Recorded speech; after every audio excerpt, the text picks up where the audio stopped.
Hello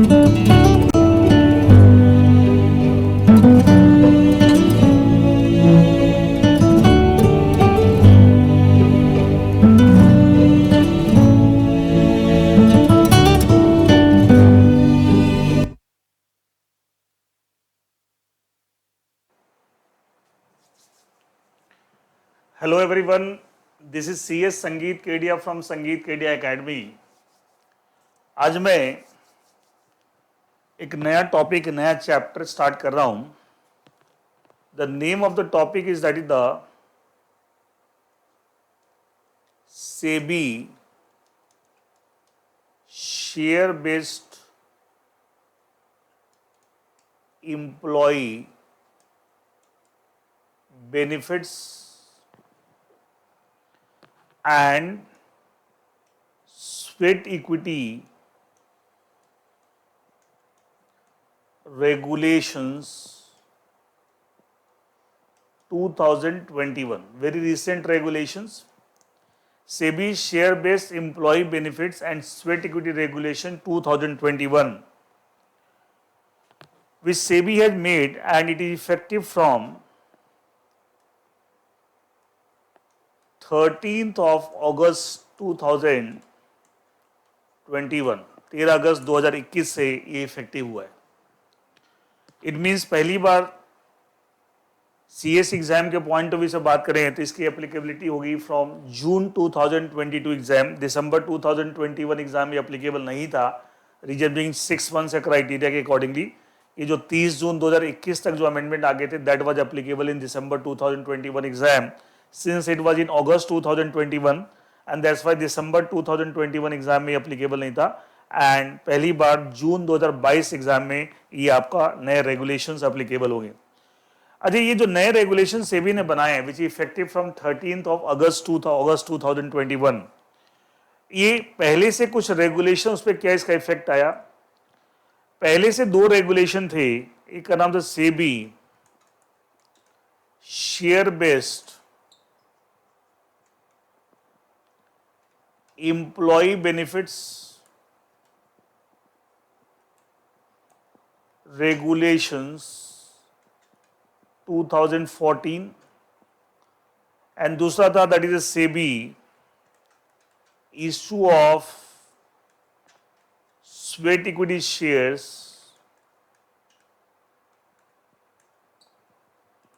regulations 2002। See, ये दो अलग अलग रेगुलेशन थे। एक was relating to the share based employ benefits and second was pertaining to the what we call the sweat equity. ये दोनों रेगुलेशन एबॉलिश हो गए, बोथ हैव बीन एबॉलिश्ड। और इन दोनों रेगुलेशन के जो प्रोविजंस थे, दोनों रेगुलेशन के जो प्रोविजन थे, सेबी ने एक जगह क्लब कर दिया है। एंड वो क्लब करने का मतलब ये नहीं कि provision as it is same है, lot of changes are also there, कुछ प्रोविजन सेम भी है, कुछ नए भी हैं एंड ऑल दैट। एंड वो सब क्लब करके एक नया रेगुलेशन बना दिया सेबी ने। क्या नाम है? SEBI share based employ benefit and sweat equity regulation 2021, which is effective from 13th of August 2021। It means पहले से दो रेगुलेशन सेबी के चल रहे थे, SEBI share based employ benefits regulation 2014 and SEBI issue of sweat equity regulation 2002। ये दोनों रेगुलेशन एबॉलिश हो गए, रिपील हो गए, उसकी जगह दोनों कंबाइन करके नए रेगुलेशन ने लिए with effect from 13th of August 2021। इसलिए पहली बार CS exam point of view से जून 2022 एग्जाम में एप्लीकेबल होगा। नाउ तो ये एक मैंने थोड़ा बैकअप, इसलिए आप लोग जो पहले दो अलग अलग चैप्टर या अलग अलग दो टॉपिक पढ़ते थे, one was based on this, another was based on this, ठीक है, ये अब एक चैप्टर या एक टॉपिक हो जाएगा। Why? Because actually now there is one regulation जिसके अंदर दोनों बातें हैं, शेयर बेस्ड एम्प्लॉय बेनिफिट्स की बात है, स्वेट इक्विटी की बात है। नाम ही देखिए, share based employ benefit and sweat equity regulation 2021। It means मतलब पहले जो आप दो चैप्टर या दो टॉपिक पढ़ते थे, one was based on this law, another was based on this law. अब उस, क्योंकि ये दोनों लॉ एबॉलिश हो गए, रिपील हो गए, उसकी जगह एक कॉमन लॉ ने ले लिए, इसलिए अब हम एक टॉपिक या एक चैप्टर पढ़ेंगे, and that is SEBI share based employee benefits and sweat equity regulation 2021. Is that clear? Now coming to what is the purpose of what is the purpose of this SEBI, short में मैं लिख देता हूं, share based employ benefits and sweat equity regulations 2021, bracket में short में share based employ benefits and sweat equity regulation 2000, इसका क्या purpose है, why this regulation made by SEBI, and इसका इफेक्ट कि पहले के जो 2 रेगुलेशन थे उसको रिपील करके उसकी जगह एक नया रेगुलेशन ले लिया. Through this regulation made by SEBI wants to regulate what? Number 1, regulate the concept of sweat equity shares, जो उसके नाम में आ ही रहा है. And number 2, SEBI through this law wants to regulate the various schemes which may be launched by a company for the benefit of employees, and those schemes are dealing with or involving the shares.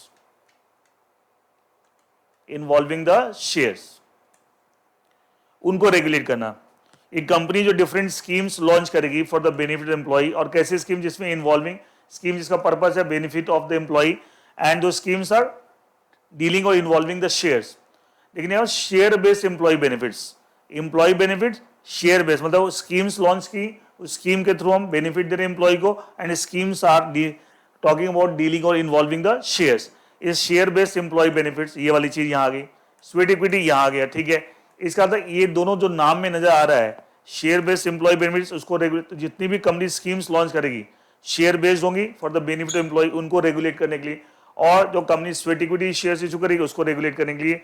The purpose of this law made by SEBI 2021 regulation is to regulate this one and to regulate the various schemes. वो schemes क्या है मैं बताऊं आपको, ठीक है, which can be launch by the company according to this law for the benefit employee. And उन सारी स्कीम्स में देखना कहीं ना कहीं कंपनी के शेयर्स के इन्वॉल्व, शेयर बेस्ड स्कीम्स हैं, schemes are talking based on certain shares. इसे नाम है शेयर बेस्ड एम्प्लॉय बेनिफिट, नाम है share based employ benefits. Is that clear? Is that okay?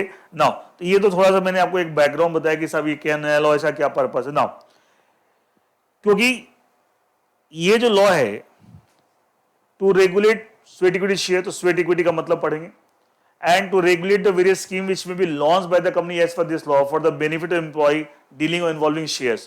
तो मैं यहाँ पे 6 इंपॉर्टेंट टर्म्स बताने जा रहा हूँ.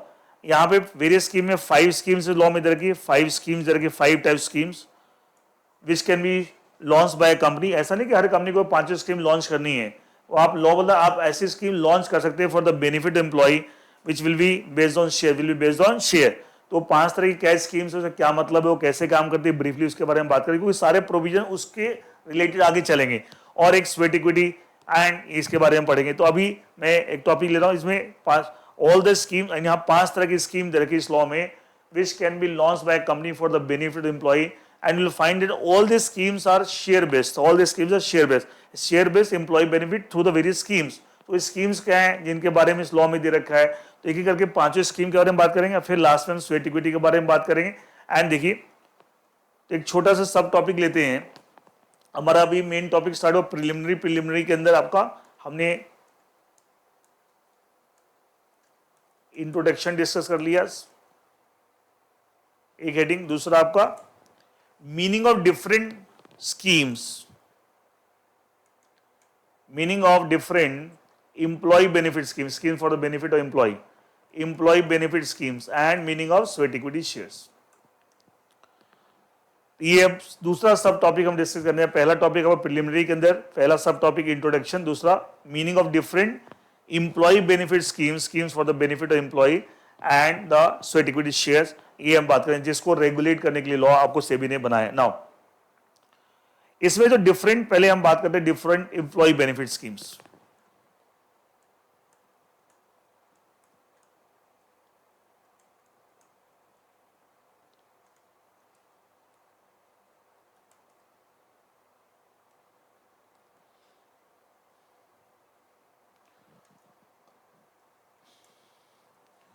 Different employee benefit schemes. देखिए इससे पहला The first scheme that is called as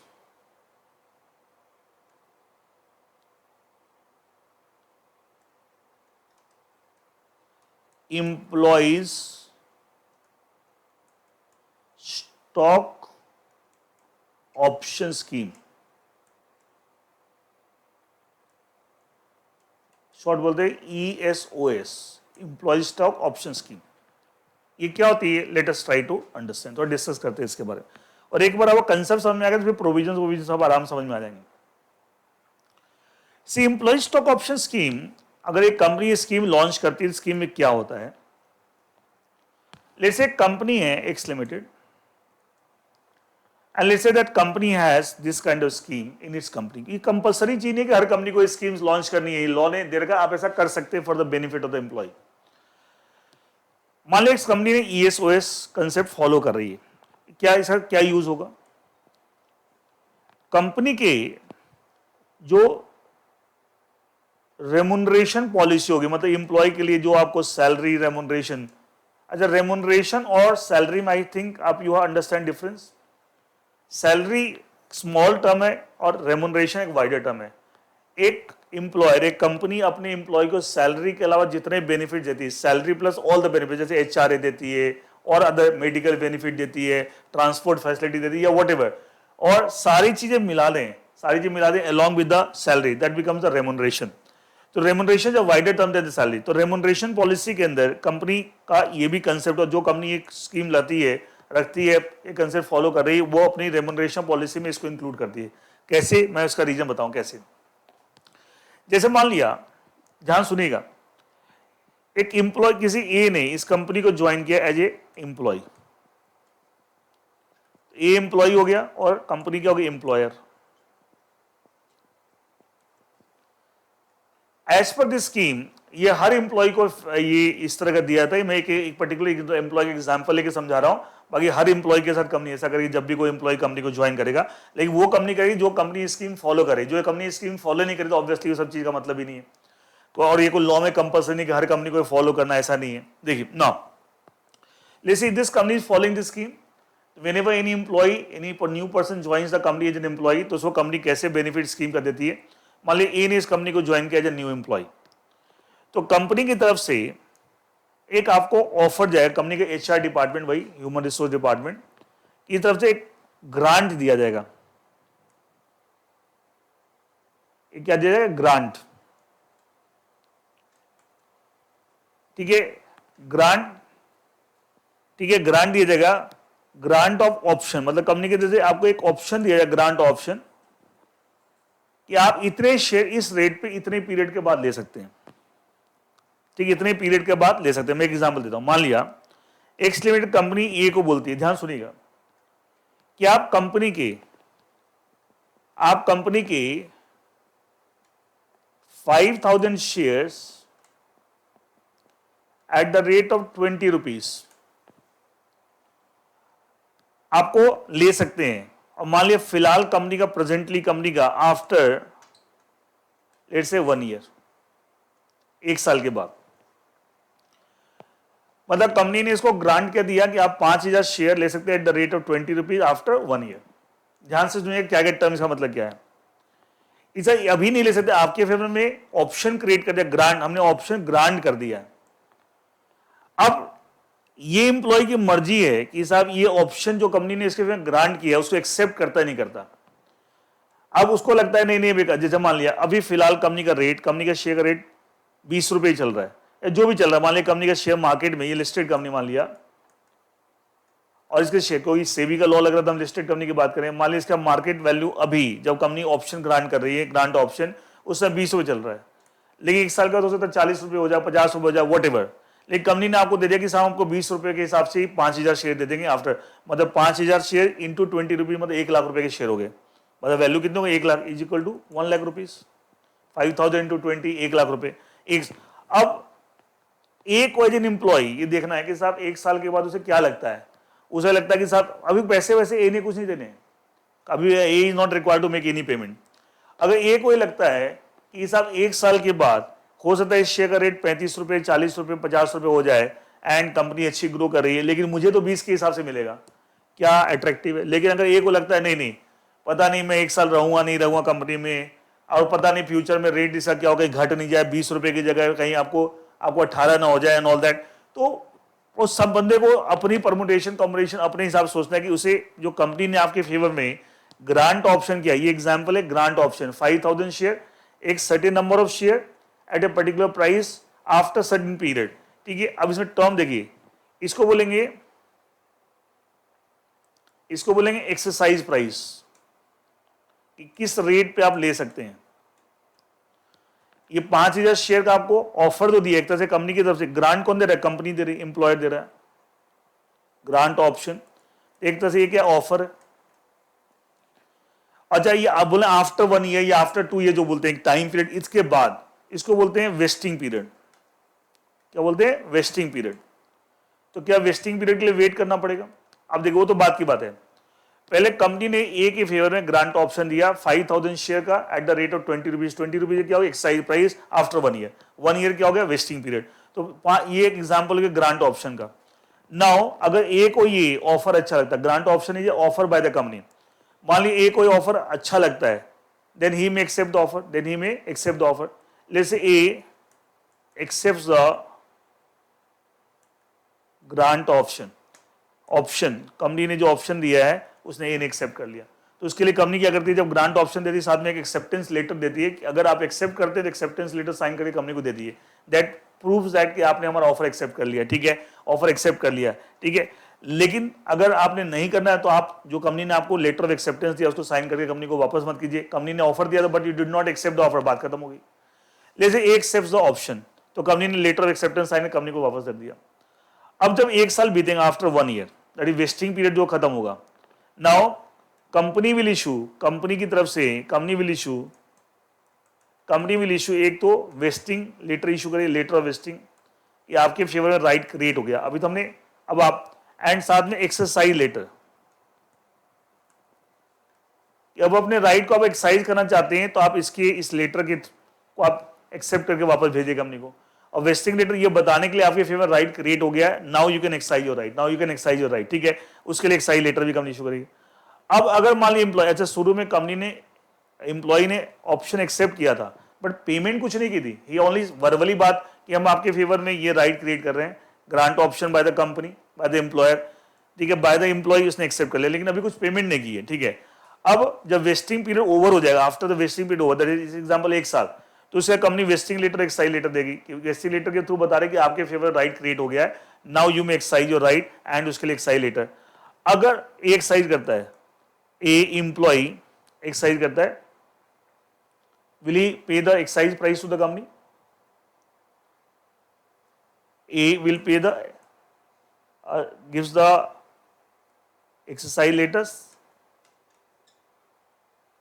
after signing it कि मैंने एक्सेप्ट कर लिया मैंने, एंड पे द एक्सरसाइज प्राइस, जो इस एग्जाम्पल में आपका क्या है 1 लाख रुपए है, 5000 share the rate 20, now company will allot the shares, the company will allot the shares. मान लिया आफ्टर द वेस्टिंग पीरियड, जैसे 1 साल के बाद मान लीजिए शेयर का रेट 50 रुपए हो गया, ग्रोइंग कंपनी है, 1 साल का मान लीजिए 50 रुपए, कागज पास लिस्टेड कंपनी मार्केट वैल्यू मान लीजिए 50 रुपए हो गई, लेकिन आपको 20 के साथ देखिए आपको 5000 शेयर 50 रुपए की जिसकी अब वैल्यू है 2.5 लाख रुपए के शेयर हो गए, लेकिन आपको एक्चुअली 2.5 लाख रुपए के शेयर हो गए, आपको 5000 शेयर एट द, तो देखा जाए एक तरह देखा जाए आपको जो 2.5 लाख के शेयर आपको मिल रहे हैं 1 लाख रुपए में, क्या फायदा हो गया।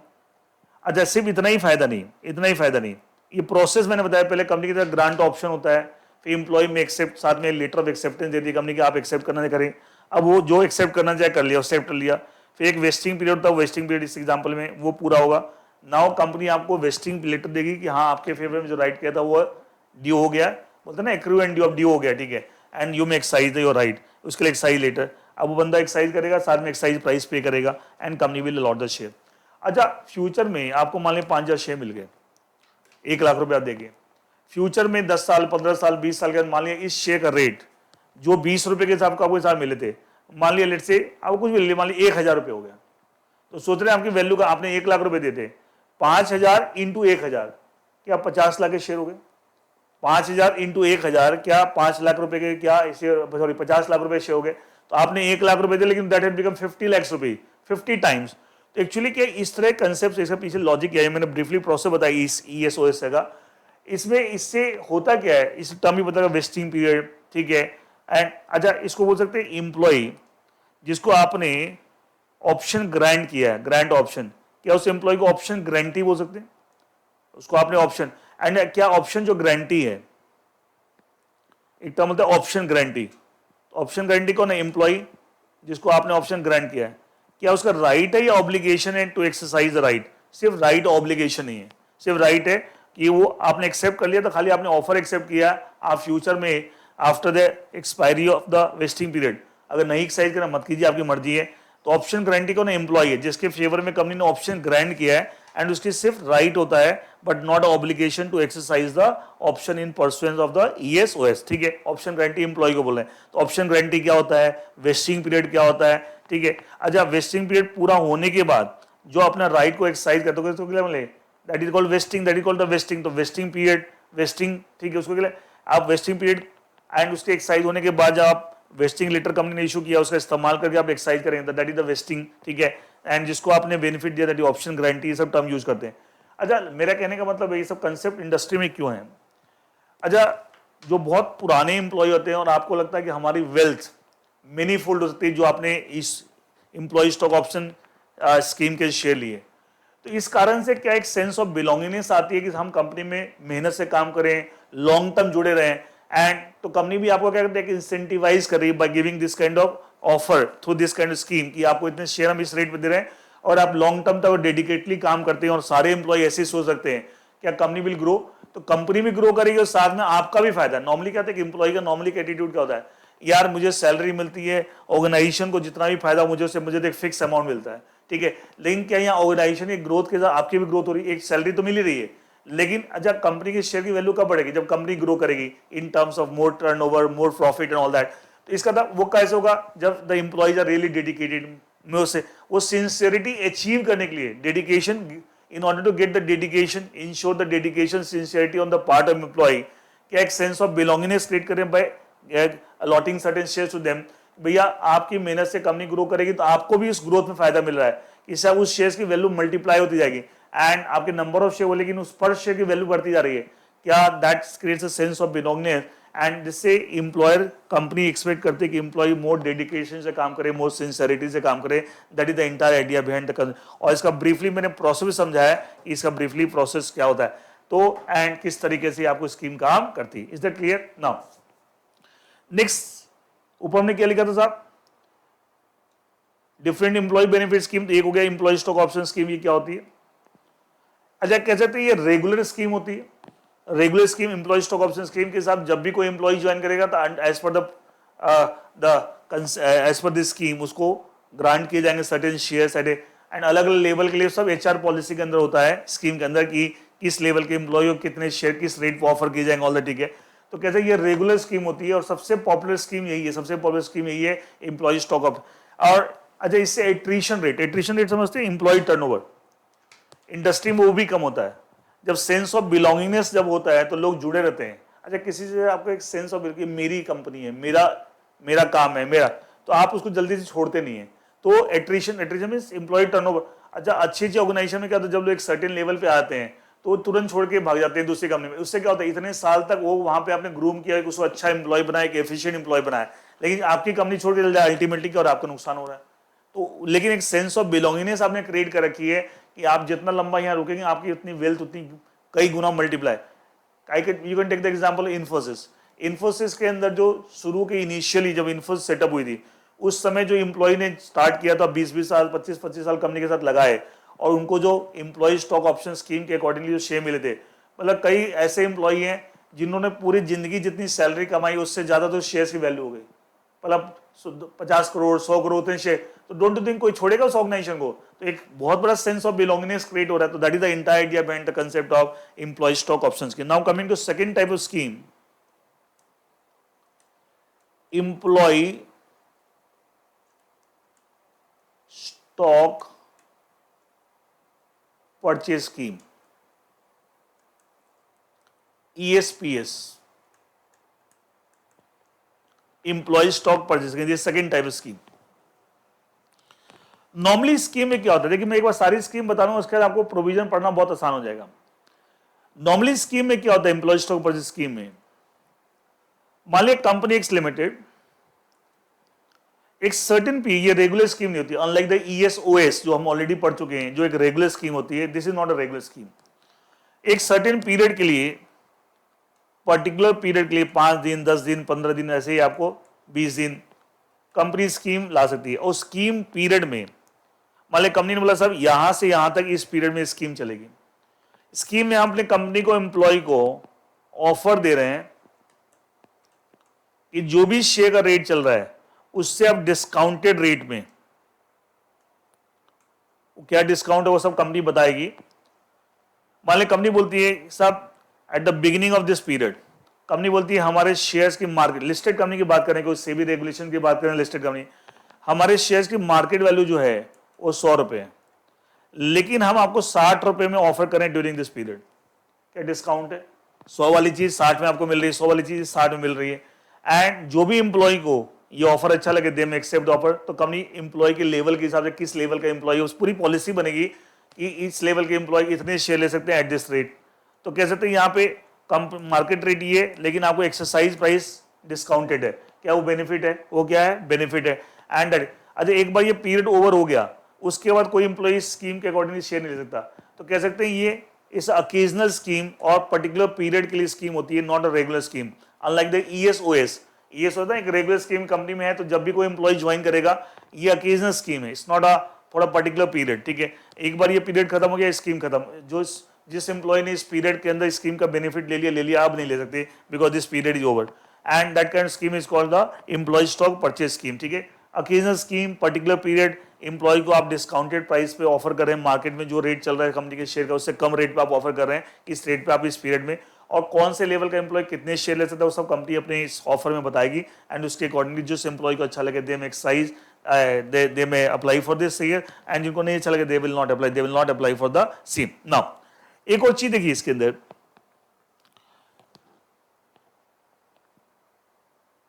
यहां पे वेस्टिंग पीरियड कंसेप्ट नहीं है, इमीडिएट मिल रहा है। कंपनी ने स्कीम लॉन्च की, बोले साहब इस पीरियड में आप ले सकते हैं, तो यहां पे there is no concept of vesting period.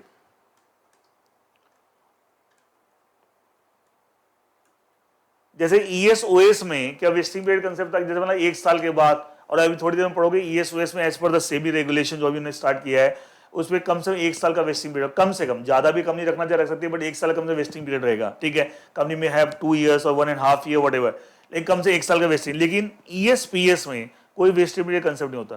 Company ने अभी स्कीम लॉन्च की, अभी कभी आप शेयर ले सकते हैं डिस्काउंटेड प्राइस, इसलिए ESPS में कंसेप्ट होता है लॉक इन का, क्योंकि आपको इमीडिएट, आपने कुछ वेट नहीं किया कि साहब आपको अभी कंपनी ने स्कीम लाई, अभी कभी आपने डिस्काउंटेड रेट में शेयर ले लिए, तो लॉ बोलता बदले में आपको लॉक इन रहेगा। लॉक इन मतलब एक कंपनी आपके जो आपने इस स्कीम के अकॉर्डिंग शेयर लिए उस पर लॉक इन लगा देगी, आप सर्टेन पीरियड तक बेच नहीं सकते, लॉक इन पीरियड में आप बेच नहीं सकते। जैसे मान लिया कंपनी ने अगर 1 साल का लॉक इन लगा दिया, ठीक है, अभी सब लॉ पार्ट आप पढ़ेंगे, मैं पहले कंसेप्ट समझा रहा हूं, कंसेप्ट क्लियर है तो लॉ के प्रोविजन सारे कंसेप्ट बने हुए हैं, बट कंसेप्ट ही क्लियर नहीं तो लॉ के प्रोविजन पढ़ते रहना, कुछ पल्ले नहीं पड़ रहा। तो लॉक इन पीरियड, मान लिया कंपनी ने 1 साल का लॉक इन लगा दिया, भैया आप ले लीजिए स्कीम के अंदर, लेकिन आपने जब अलॉटमेंट आपको शेयर होंगे एज पर दिस स्कीम, 1 साल तक बेच नहीं सकते, lock in your share locked in. Logic है फ्री, आपको डिस्काउंट में मिल रहा है तो कुछ तो आपको होल्ड करना पड़ेगा, इमीडिएटली कैसे सेल कर देते हैं, इसलिए यहाँ पे एक लॉक इन पीरियड कंसेप्ट होता है। लेकिन if you go for ESOS, वहां पे लॉक इन पीरियड कंसेप्ट नहीं होता। क्यों? कि पहले वेस्टिंग पीरियड कंसेप्ट है, आपको एक सर्टेन पीरियड वेट करना पड़ेगा, उसके बाद यू में एक्साइज योर राइट, तो वहां ESOS में वेस्टिंग पीरियड कंसेप्ट है, लॉक इन पीरियड कंसेप्ट नहीं है।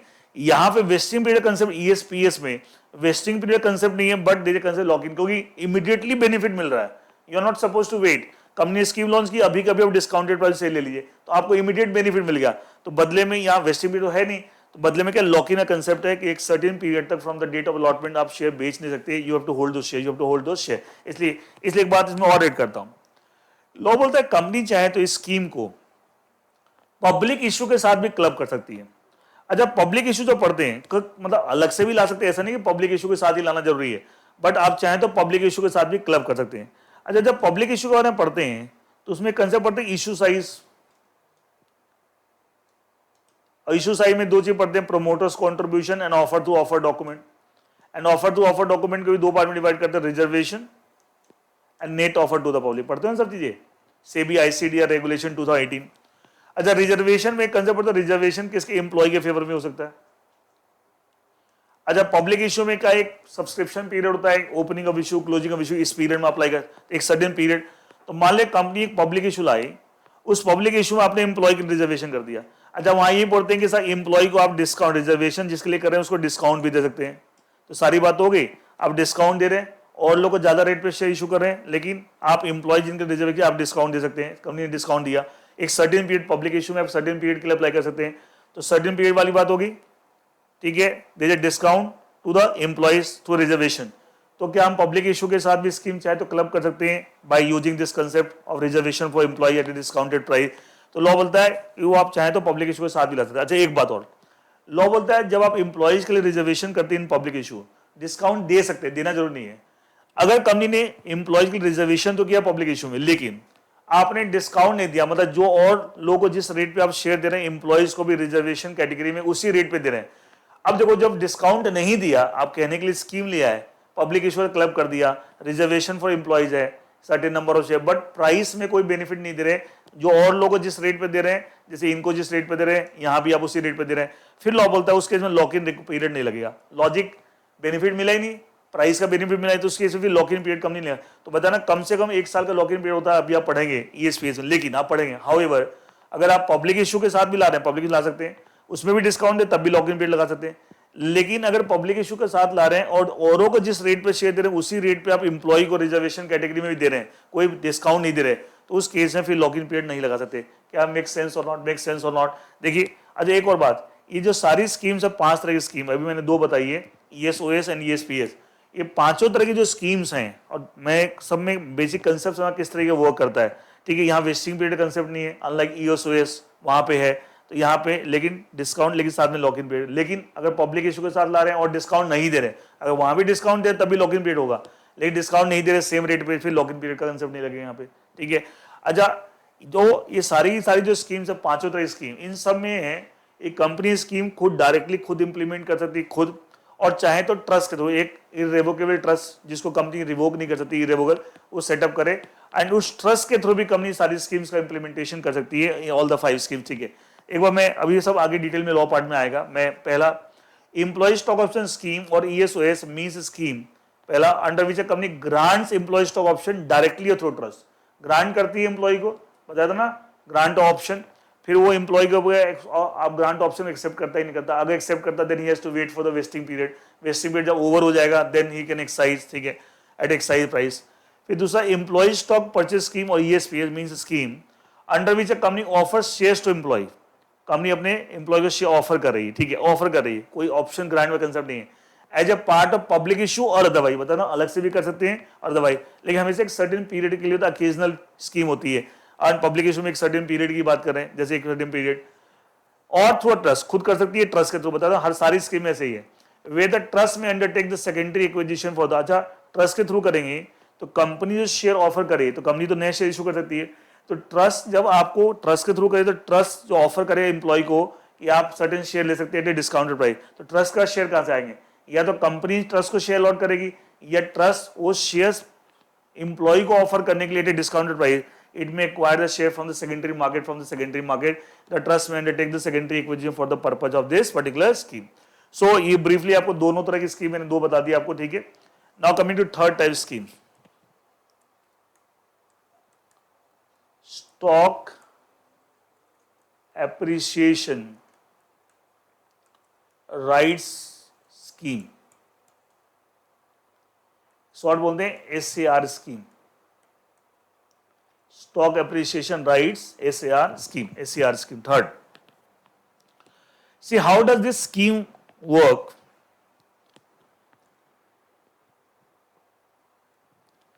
मालिक कंपनी एक्स लिमिटेड, इस कंपनी ने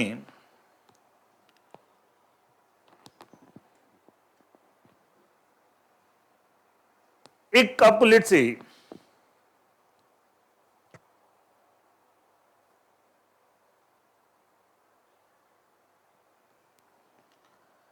अपने एम्प्लॉय अंडर दिस स्कीम क्या किया, जैसे मैं एक पर्टिकुलर एग्जाम एम्प्लॉय का जो कंपनी स्कीम फॉलो करे, अगेन स्कीम कोई भी स्कीम मैंडेटरी नहीं कि लिस्टेड कंपनी को फॉलो करना ही है, करना चाहे करिए नहीं कर, अगर आप फॉलो करते हैं, मान लिया कंपनी ने अपने एक पर्टिकुलर एम्प्लॉय को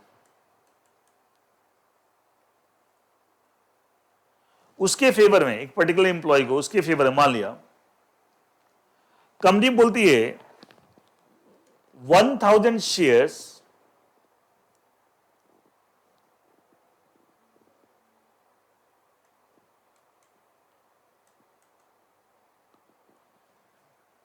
जिसका भी हम SAR प्राइस लगते हैं, स्टॉक एप्रिसिएशन राइट्स प्राइस, मान लगते हैं हम, आपको कुछ भी लग लीजिए 200 रुपए SAR price, and they let's say there is a vesting period of 1 year, यहां भी वेस्टिंग पीरियड कंसेप्ट है, 1 ईयर और उससे ज्यादा भी रखते, कम से कम 1 साल तो हो गए, सब लॉ पार्ट में आप पढ़ेंगे, लॉ में आएगा।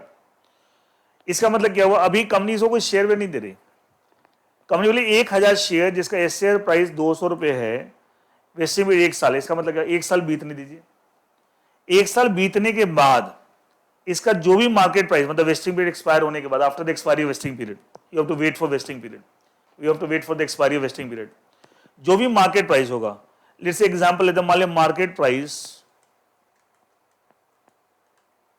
300 रुपए हो गया, after 1 year after the expiry vesting period 300 रुपए हो गया, तो ये डिफरेंस है, क्या ये अप्रिसिएशन है, 300 माइनस 200, 300 वैल्यू होगी 200, ये डिफरेंस क्या है, अप्रिसिएशन, या अप्रिसिएशन कितना हो गया 100 rupees per share,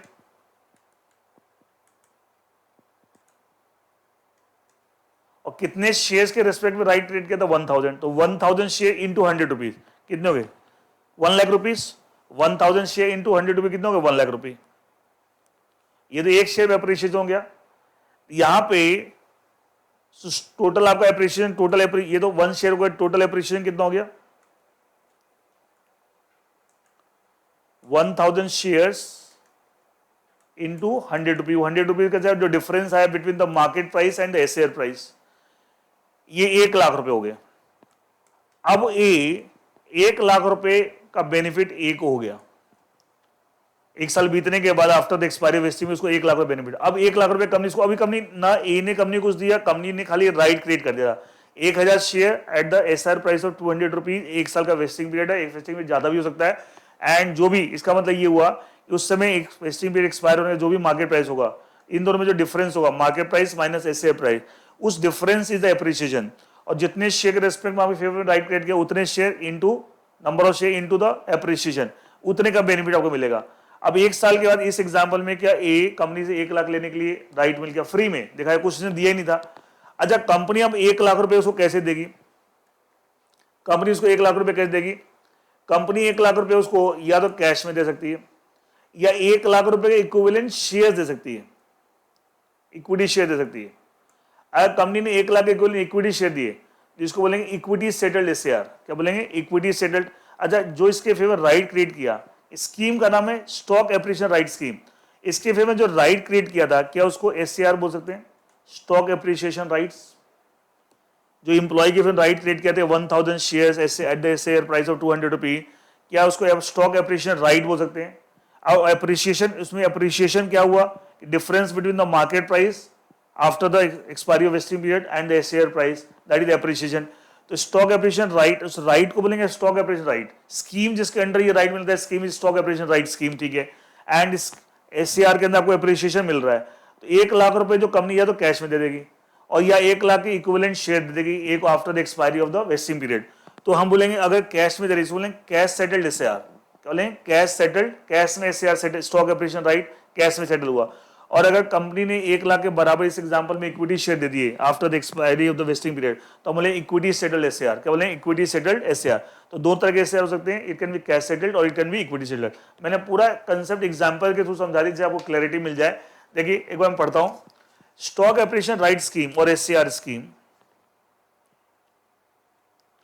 means a scheme under which a company grants SAR to employees. इस स्कीम के अंदर कंपनी अपने एम्प्लॉय क्या ग्रांट करती है, SAR stock appreciation right grant करती है। मतलब ये जो राइट क्रिएट किया कि 1000 शेयर द रेट, ठीक है। अब स्टॉक एप्लीकेशन राइट का मतलब क्या है? जो कंपनी उनके फेवर में एसएआर क्रिएट करती है, इसका मतलब ग्रांट एसएआर, इसका मतलब क्या है? स्टॉक एप्लीकेशन राइट और SAR means a right given to SR grantee. SR grantee कौन है? एम्प्लॉई। इन टाइट कौन, किसने दिया? ग्रांटर कौन है? Company. Entitling him to receive appreciation, उसको क्या इंटा कि आपको एप्रिसिएशन मिलेगा, नहीं स्टॉक एप्रिसिएशन मिल रहा है, ठीक है। Entitling him to receive appreciation for specified number of share, क्या स्पेसिफाइड नंबर ऑफ शेयर हो गए? Where the settlement of such appreciation, जो एप्रिसिएशन का सेटलमेंट होगा जो फ्यूचर में after the expiry of vesting period, may be made by way cash और payment और शेयर्स ऑफ द कंपनी। अगर कैश पेमेंट में कहें तो कैश सेटल एसआर होगा, और अगर शेयर्स के बदले तो क्या? Equity. It may be noted that SAR settled by way of shares of the company shall be refer to as the equity settle SAR, और अगर कैश में कैश सेटल एसआर। और लिखा ना जहां पे आपको appreciation, entitling him to receive appreciation, तो एप्रिसिएशन अंडर लग गया। एप्रिसिएशन का मतलब क्या है? Appreciation mean difference between the market price, this one, of the share company on the date of exercise of, जब वेस्टिंग पीरियड एक्सपायर हो जाएगा उसके बाद जब एम्प्लॉय अपना राइट एक्सरसाइज करेगा तो उस दिन जो मार्केट वैल्यू है, मान ली ये है 300 रुपए, the difference between this on the date of exercise of stock option right और वेस्टिंग ऑफ और एसएआर एज द केस में, and the SAR price and the SAR, ये एसएआर प्राइस, ये दो डिफरेंस है, वो क्या? एप्रिसिएशन है। क्या जो लिखा हुआ है सब कुछ मैंने पूरे पहले ही समझा दिया था, अब आप पढ़ लीजिए, आपको सब कुछ समझ में आ जाएगा। Now fourth kind of scheme is that is the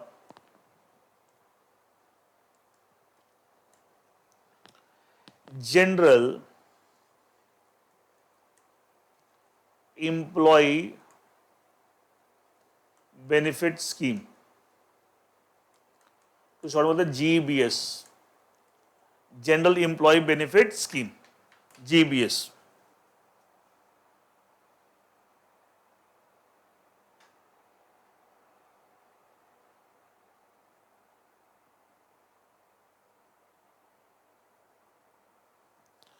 general employ benefit scheme, GBS. देखिए क्या चीज, अच्छा, कंपनी एज एन एम्प्लॉयर क्या उसे अपने एम्प्लॉय को बहुत सारे बेनिफिट, अपने एम्प्लॉयज को बहुत सारे बेनिफिट्स देने पड़ते हैं, जनरल एम्प्लॉय बेनिफिट्स। कैसे? For example, those benefits, employees को बेनिफिट देने पड़ते हैं, benefits relating to health, medical benefits, relating to any kind of death of the employee या disablement of the employee। मैं आपको बताता हूं, आपने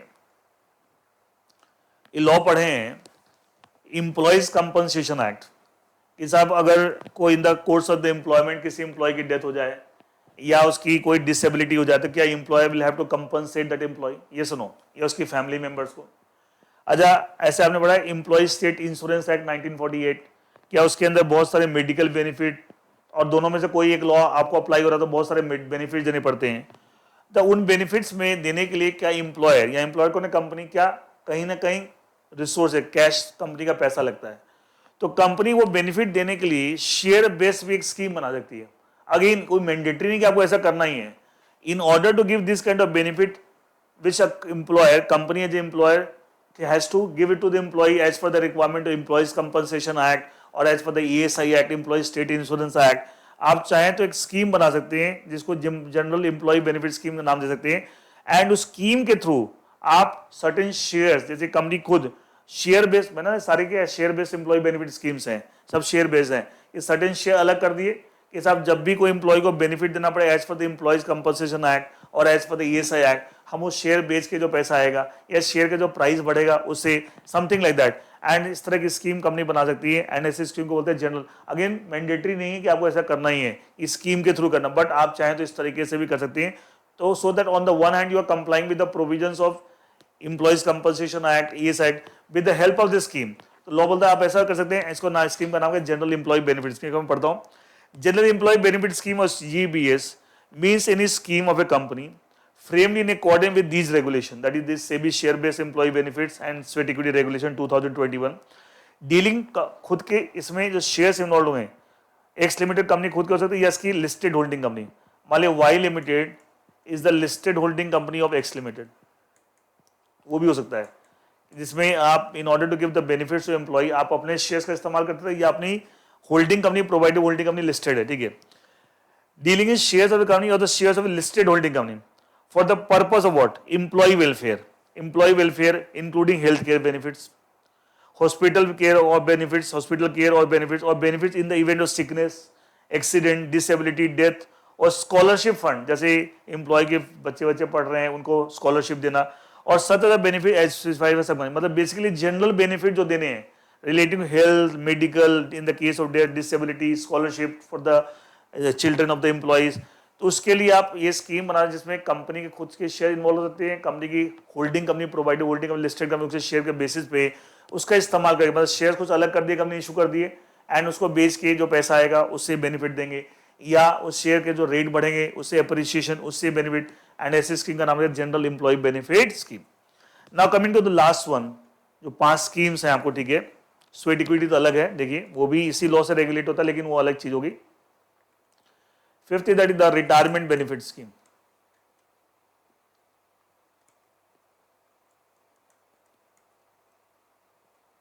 retirement benefit scheme, RBS.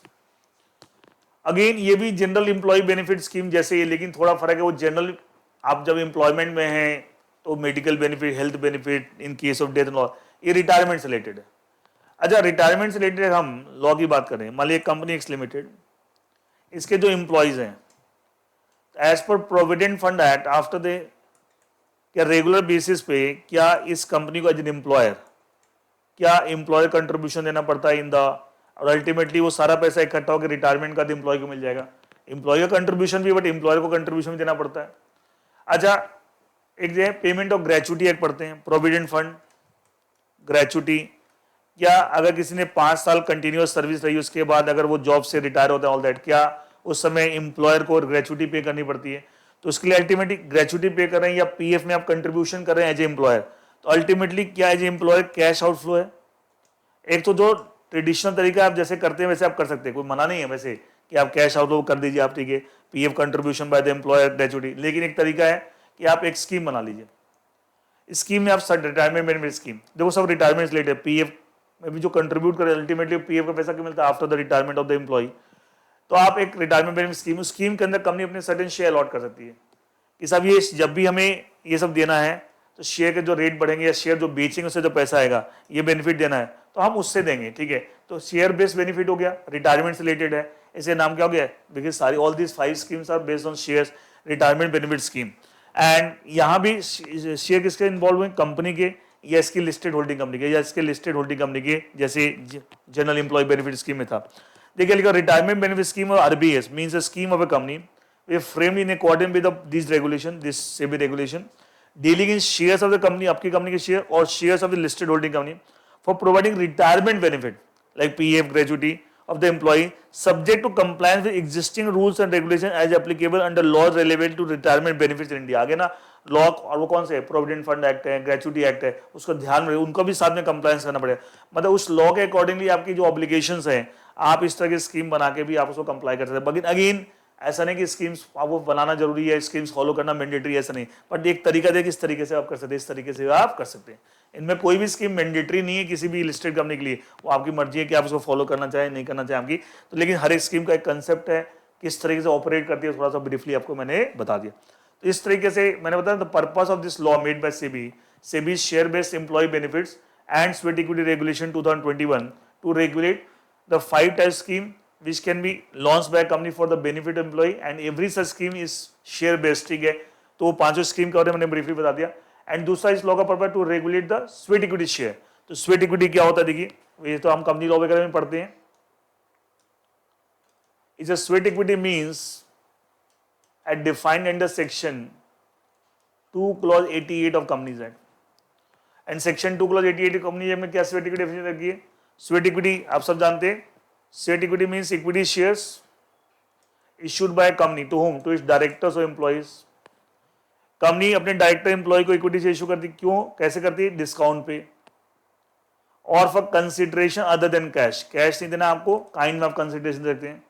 Company ऐसा बेनिफिट अपने एम्प्लॉय या डायरेक्टर क्यों दे रही है, तो वो एम्प्लॉय डायरेक्टर ने कंपनी को क्या दिया है, या तो आपको कोई नो हाउ दिया है, कोई टेक्नोलॉजी दी है, या उस एम्प्लॉय डायरेक्टर ने कंपनी को क्या दिए, कोई rights in the nature of IPR, intellectual property right, मान लीजिए डायरेक्टर एम्प्लॉय का कोई कॉपी राइट है, पेटेंट है, उसने कंपनी को प्रोवाइड किया, या और किसी तरीके से वैल्यू एडिशन की company by what ever name called. तो अगर इस तरह की चीजें कंपनी के किसी डायरेक्टर एम्प्लॉय ने बेनिफिट दिया है कंपनी को, तो कंपनी बदले में से कंपनसेट करने के लिए इक्विटी शेयर इशू कर सकती है एट ए डिस्काउंट और for consideration, and those equity share in this context are called sweat equity share. So ये भी एक लिस्टेड कंपनी जब स्वेट इक्विटी शेयर इशू करे तो कंपनी जगह सेक्शन 50, ये तो डेफिनेशन है, कंपनी जगह में जानते हैं सेक्शन 54 और कंपनी जगह regulate the sweat equity share. तो सेक्शन कंपनी जगह सभी कंपनी लगता है, चाहे लिस्टेड कंपनी चाहे अनलिस्टेड कंपनी, तो अगर एक unlisted company sweat equity share issue करती है it is only govern by company act section 54। But अगर एक listed company sweat equity share issue करेगी तो कंपनी का सेक्शन 54 तो लगेगा। साथ में इस रेगुलेशन जो आज हमने स्टार्ट किया है SEBI share based employ benefits and sweat equity regulation 2021, इसमें जो स्वेट इक्विटी से रिलेटेड जो प्रोविजंस हैं क्या वो भी उस कंपनी को फॉलो करें, because purpose of this law to regulate these schemes and also regulate the issue of sweat equity share by listed company। तो इस तरीके से मैंने सारे टर्मिनोलॉजी आपको मैंने बता दी, जो टर्मिनोलॉजी से रिलेटेड पूरा लॉ बना हुआ है, all kinds of schemes and the sweat equity share. Now coming to applicability, वो तो हम पहले ही बता चुके हैं।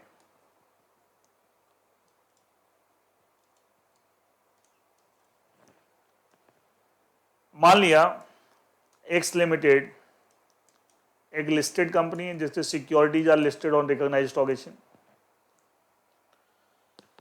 If this company plans to issue the sweat equity shares or it plans to launch any scheme, scheme कहते हैं any of the 5 schemes, वो स्कीम्स में, और स्कीम का कंसेप्ट तो बता दिया, अब स्कीम के क्या कैरेक्टरिस्टिक होनी चाहिए। अगर एक लिस्टेड कंपनी है इट इज, तब ये लॉ लगेगा। If a listed company is there and it plans to issue sweat equity share, this law will apply SEBI share based employ benefit sweat equity regulation. इसके अंदर जो प्रोविजन जो जिस scheme से रिलेटेड है वो प्रोविजन लगेंगे, ठीक है।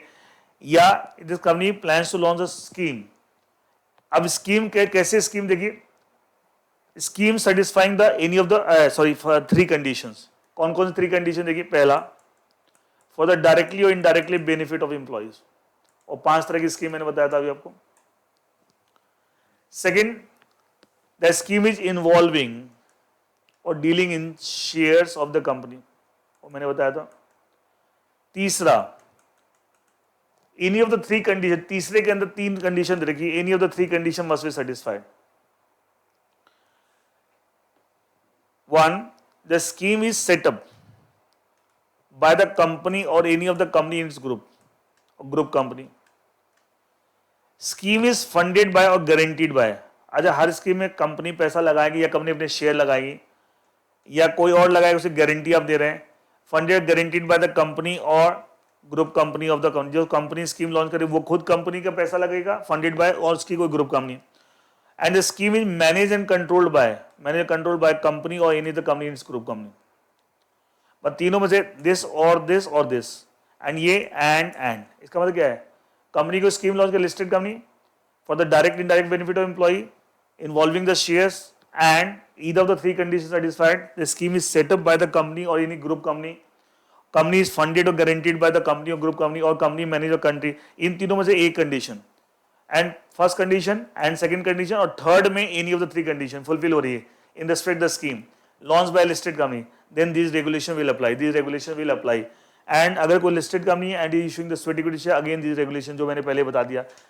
अरे एक बात और देखिए इसके अंदर, जब भी company sweat equity share issue करेगी या इन 5 में से कोई भी scheme satisfying the 3 condition, first second and third में तीनों में से एक कंडीशन फुलफिल हो रही है, तो क्या कंपनी जब शेयर इशू करेगी तो वो आप जानते हैं इशू कंपनी जगह सेक्शन 23 पढ़ते हैं, कंपनी जब शेयर इशू करती है तो पब्लिक इशू होता है, राइट इशू होता है या बोनस इशू होता है या प्राइवेट प्लेसमेंट होता है, ठीक है। अच्छा लेकिन ये पब्लिक इशू भी नहीं है, राइट इशू भी नहीं है, बोनस इशू भी नहीं है, प्राइवेट। अच्छा one of the types of private placement होता है preferential allotment, section 62 subsection 1 clause C, preferential allotment, ठीक है। तो एक तरह से प्रेफरेंशियल अलॉटमेंट हो रहा है कि कंपनी नया शेयर इशू करी किसको, अपने एम्प्लॉइज को, या यहाँ पे एम्प्लॉय या डायरेक्टर को या एम्प्लॉय के बेनिफिट के लिए अंडर द स्कीम। तो देखा जाए ये क्या है, इट्स प्रेफरेंशियल अलॉटमेंट। अच्छा लिस्टेड कंपनी है तो एक लिस्टेड कंपनी जब प्रेफरेंशियल अलॉटमेंट करती है तो आपने सेबी आईसीडीआर रेगुलेशन 2018 पढ़ा, क्या उसमें प्रेफरेंशियल अलॉटमेंट को रेगुलेट करने के लिए सेबी आईसीडीआर रेगुलेशन 2018 में प्रोविजन बना रखे। लेकिन लॉ बोलता अगर आप इस स्कीम, इस लॉ के accordingly SEBI share based employ benefits and sweat equity regulation 2021 उसके अकॉर्डिंगली अगर स्वेट इक्विटी शेयर इशू कर रहे हैं उस स्कीम को कंप्लाई करते हुए या स्कीम्स लॉन्च करें फॉर सेटिस्फाइंग दिस कंडीशन, तब उस केस में आप एक लॉ तो फॉलो करें, ये भी सेबी का बनाया हुआ है। देन इन दैट केस जो सेबी आईसीडीआर रेगुलेशन 2018 में प्रेफरेंशियल अलॉटमेंट से रिलेटेड जो प्रोविजन वहां पे अप्लाई नहीं होंगे अनलेस एक्सप्रेसली प्रोवाइडेड अदरवाइज। अगर कहीं पे एक्सप्रेसली लिखा नहीं साथ में वो भी कंप्लाई करना है in addition to this law तो अलग बात है। जनरल रूल ये कि आप इस रेगुलेशन के अकॉर्डिंगली कर रहे हैं तो 62(1)(c) कंपनी एक्ट का हिसाब से और सेबी आईसीडीआर रेगुलेशन 2018 के प्रेफरेंशियल अलॉटमेंट के प्रोविजन अट्रैक्ट हो रहे हैं, बट आपसे एग्जाम्पशन मिल जाएगी बिकॉज आप ऑलरेडी एक लॉ के अकॉर्डिंगली रेगुलेट हो रहे हैं। देखिए मैं पूरा पढ़ देता हूं आपको। Applicability, the provisions of this regulation that is SEBI share based employ benefits and sweat equity regulation 2020 shall apply to the following schemes। वही 5 और सारे लास्ट में sweat equity share, employee stock पर option scheme, stock purchase scheme, ESP OS ESPS, SAR scheme, stock appreciation right scheme, general employ benefit scheme, retirement benefit scheme and sweat equity share. आ गया। The provisions of these regulation shall apply to any company, कौन सी company apply होगा, whose shares are listed on recognized मतलब in India listed Indian listed company है, and who seeks to issue sweat equity shares। अगर आप sweat equity और has a scheme, या तो sweat equity वाला केस है तो ये हो गया, या और हैज ए स्कीम, कैसे scheme, satisfying the 3 condition for the direct indirect benefit of employee and involving dealing on subscribing to or purchasing security of the company directly indirectly and satisfying directly indirectly any of the following condition, तीनों में से condition. The scheme is set up by the company or any of the companies group, group company, the scheme is funded or guaranteed by the company or in the company group, or the scheme satisfying in the scheme is controlled and managed by the company or in the company's group। ये तो applicability होगी। Last में एक बार लिखा हुआ है, it may be noted provision pertaining to preferential issue as specified in SEBI ICDR regulation 2018 जो आपने पढ़ा है, shall not be applicable in case of company issuing new shares in pursuance and compliance of these regulation। जो regulation अभी हम पढ़ रहे हैं SEBI share based employ benefit and sweat equity regulation 2020, इसके अकॉर्डिंगली कंपनी जब नए शेयर इशू कर रही है, ठीक है, तो उस केस में भले ये भी आपको प्रेफरेंशियल अलॉटमेंट है, प्रेफरेंशियल इशू है, बट आपको क्योंकि इस लॉ को आप फॉलो कर ही रहे हैं, उस केस में सेबी आईसीडीआर रेगुलेशन 2018 में आपको प्रेफरेंशियल इशू को रेगुलेट करने के लिए जो प्रोविजन वो अप्लाई नहीं होंगे। And shall not be applicable in case of company issuing the new share in pursuance and compliance of the regulation, comma except wherever specifically provided for in this regulation. जहां पे अगर expressive mention किया हुआ कि साहब in regulation के साथ साथ में आपको सेबी आईसीडीआर रेगुलेशन भी फॉलो करना तो अलग बात है। जनरल रूल है कि साहब आप इसके अकॉर्डिंगली कर रहे हैं तो आप सेबी आईसीडीआर रेगुलेशन में जो प्रेफरेंशियल इशू रिलेटेड जो प्रोविजन है उसको आपको कंप्लाई करनी होती है, उससे आप एग्जेम्प्टेड हैं, वो आप पे अप्लाई नहीं होंगे। नेक्स्ट आपको डेफिनेशन और इंपॉर्टेंट टर्म्स में ऑलरेडी बताता हूँ। ग्रांट बताता है ईएसओएस कंपनी जो या किसी भी स्कीम में कंपनी आपको जो ऑफर देती है कि आप ये बेनिफिट ले सकते हैं, दैट इज ग्रांट। अच्छा, जिसको आप ग्रांट दे रहे हैं एम्प्लॉय को, वो क्या है, ऑप्शन ग्रांटी, ऑप्शन ग्रांट कर रहे हैं, कंपनी ऑप्शन ग्रांट कर रही है, सामने वाला क्या option, that is employ. Vesting बताया था, एम्प्लॉय जिस प्रोसेस का इस्तेमाल करके कंपनी को अप्लाई करेगा and that to receive the benefit, that is vesting. Vesting period बताया था, ईएसओएस पेकर में होता है या एससीआर में होता है वेस्टिंग पीरियड आपको, लेकिन बताया ईएसपीएस में नहीं होता, ईएसपीएस में वेस्टिंग पीरियड कंसेप्ट नहीं होता, वो मैंने बताया था। नेक्स्ट देखा एक टर्म यो रेलेवेंट डेट। रेलेवेंट डेट का जो मीनिंग दे रखा है ये आपने नहीं पढ़ा था, ये आगे टर्म आगे यूज होगा, मैं बताया था अभी आपको। रेलेवेंट डेट ये टर्म 2 कॉन्टेक्स्ट में होगा। एक है in the case of grant, grant कौन दे रहा है, company, grant of option. And दूसरा in the case of exercise, exercise कौन कर रहा है, एम्प्लॉय, अपने राइट का एक्सरसाइज कर रहा है एम्प्लॉय। तो ग्रांट टर्म यूज हो रहा है किसके, इन द कॉन्टेक्ट कंपनी, और exercise term in the context of employ. तो बोला इस कॉन्टेक्स्ट में रेलेवेंट डेट का मतलब क्या होगा, बोला the date of meeting of compensation committee of directors. अभी आप इसके बारे में पढ़ेंगे, एक कंपनी एक कंपनसेशन कमिटी ऑफ डायरेक्टर बनाती है, और इस कमिटी की जिस दिन मीटिंग हुई वो डेट जिसमें वो ऑप्शन ग्रांट करते हैं, that date is called as the relevant date. That जिस मीटिंग में ये ऑप्शन ग्रांट करेंगे, ये कंपनसेशन कमिटी कंपनी के बिहाफ पे डिसाइड करे to grant the option to the employ, that date will taken a relevant date. Exercise, जब employ exercise करे अपने राइट का, तो वहां रेलेवेंट डेट का मतलब क्या है, जिस दिन एम्प्लॉय एक्सरसाइज करने का नोटिस देगा, कौन नोटिस दे रहा है कि मैं अपना राइट एक्सरसाइज कर रहा हूं, employ, date of giving the notice किसको देगा, कंपनी को या ट्रस्ट को। अगर ट्रस्ट के थ्रू स्कीम चली तो ट्रस्ट को देगा, कंपनी डायरेक्टली करे तो कंपनी को देगा। That date of giving the notice by the employee to the company और trust, that date is called as the relevant date, date is called as the relevant date in the context size. मैं पढ़ता हूं, relevant date means first in the case of grant, कौन option grant कौन, company, the date of meeting of the company on which the grant is made, जिस meeting में company committee ने grant किया था, ऑफर किया था, that date is called relevant date. In the case of exercise, किसके लिए, एम्प्लॉय के लिए, the date on which the notice of exercise, notice exercise कौन दे रहा है, is given to the company और टू द ट्रस्ट, कंपनी को या ट्रस्ट को, बाय द एम्प्लॉय, जिस डेट को ये नोटिस एक्सरसाइज है, that date is called relevant date. तो ये टर्म कई जगह आगे यूज होगा, तो उसका मतलब क्या है मैंने आपको एक्सप्लेन करता हूं। ये कुछ इंपॉर्टेंट टर्म्स है, उसकी डेफिनेशन मैंने आपको बता दी। नाउ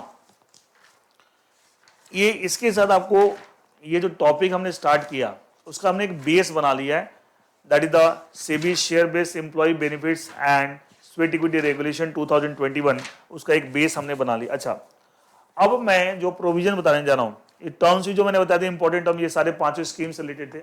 उसमें कुछ टर्म जैसे वेस्टिंग पीरियड कंसेप्ट आपको ESPS में नहीं लगता, लेकिन ESOS में लगता है, SAR में लगता है, ठीक है। लेकिन आपको जनरल एम्प्लॉय बेनिफिट स्कीम या रिटायरमेंट बेनिफिट स्कीम वहाँ कंसेप्ट नहीं आएगा। तो ये जो टर्म मैंने भी बताया था आपको 4-5 टर्म, ये सिर्फ 5 स्कीम्स रिलेटेड, स्वेट इक्विटी से रिलेटेड नहीं है। तो अभी फिलहाल हम जो पढ़ेंगे, पहले will discuss the important provisions relating to 5 types of schemes. एक बार ये पूरा हो जाएगा, उसके बाद हम फिर स्वेट इक्विटी से रिलेटेड अलग से प्रोविजन पढ़ेंगे। तो पहले हम इंपॉर्टेंट प्रोविजन जो पढ़ रहे हैं, 5 type scheme, ESOS, ESPS, stock operation SAR scheme, general employ benefit scheme GBS and RBS retirement benefit scheme, उससे खाली बात कर रहे हैं, ठीक है। एंड एक बार ये पूरा हो गया, उसके बाद लास्ट में हम स्वेट इक्विटी के बारे में अलग से बात करेंगे। इसका तो 2 पार्ट बना दिए टॉपिक के। अभी तक जनरल डिस्कशन होता सभी से रिलेटेड आपको, ठीक है, कि साहब ये लॉ क्या है, इसमें क्या क्या बातें हैं, किस पे अप्लाई होता है, इंपॉर्टेंट टर्म्स। अब जो बात करें, पहले स्कीम्स की बात करें, 5 का स्कीम, और उसके बाद उससे रिलेटेड इंपॉर्टेंट प्रोविजन इस रेगुलेशन में जो दे रखे हैं। Then will discuss the important provision given the regulation related to sweat equity, related to sweat equity last में डिस्कस करेंगे। पहले आपका इंपॉर्टेंट प्रोविजन सबसे पहले आपका है रूट्स ऑफ स्कीम इंप्लीमेंटेशन। मैंने कहा खाली स्कीम्स की बात करें, 5 स्कीम्स।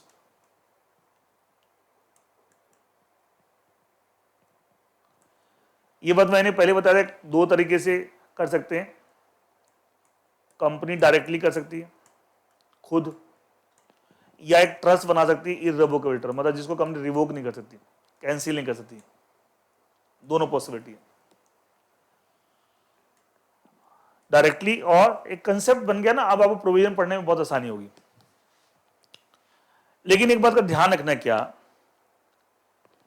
कि सब अगर, अच्छा एक बात अभी आगे आएगी कि सब जब भी company under any of this 5 schemes अपने एम्प्लॉय को जो ऑप्शन ग्रांट करती है कि आप ये बेनिफिट ले सकते हैं, तो उससे पहले वो scheme has to be, company has to get it approve by the, company को पहले वो scheme before granting the option to the employ, company को स्कीम, जिस स्कीम के अंडर आप ऑप्शन ग्रांट करें to the employ, company has to get the scheme approve by the share holders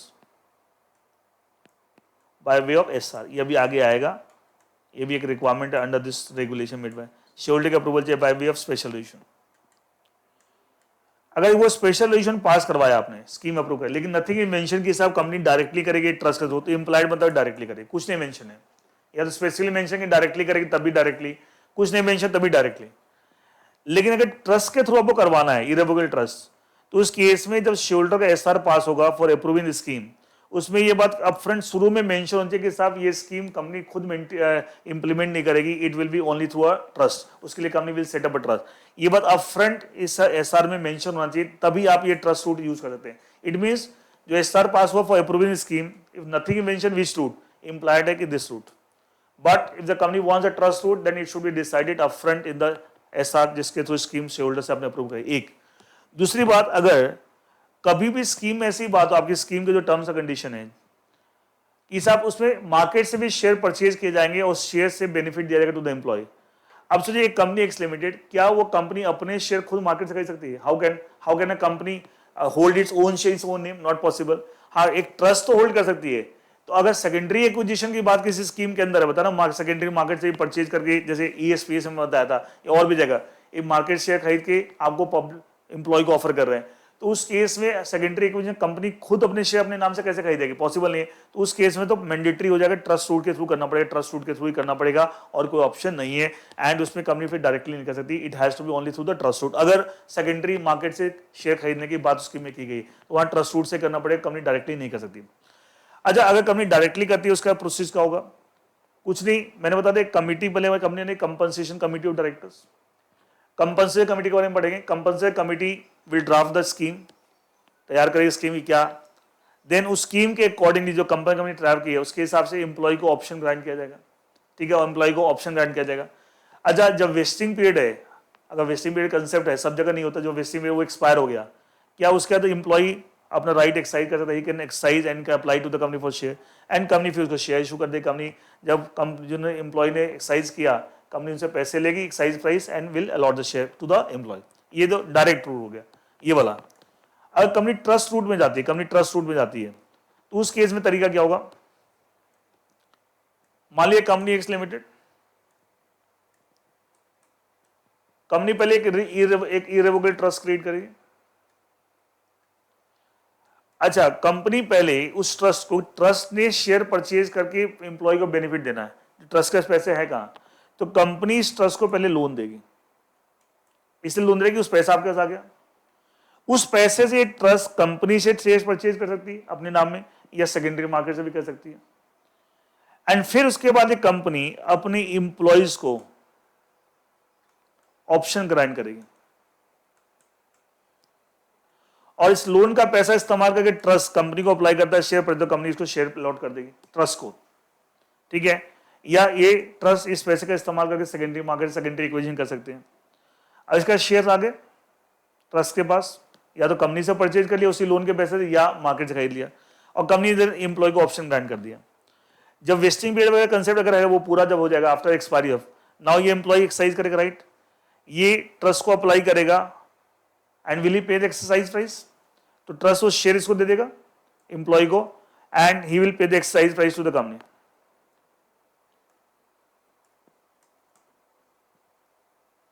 sorry, to the trust. Trust इस पैसे का exercise जो पैसा आया इससे लोन रीपे करेगी कंपनी। अब देखो सारा प्रोसेस वापस वैसे हो गया।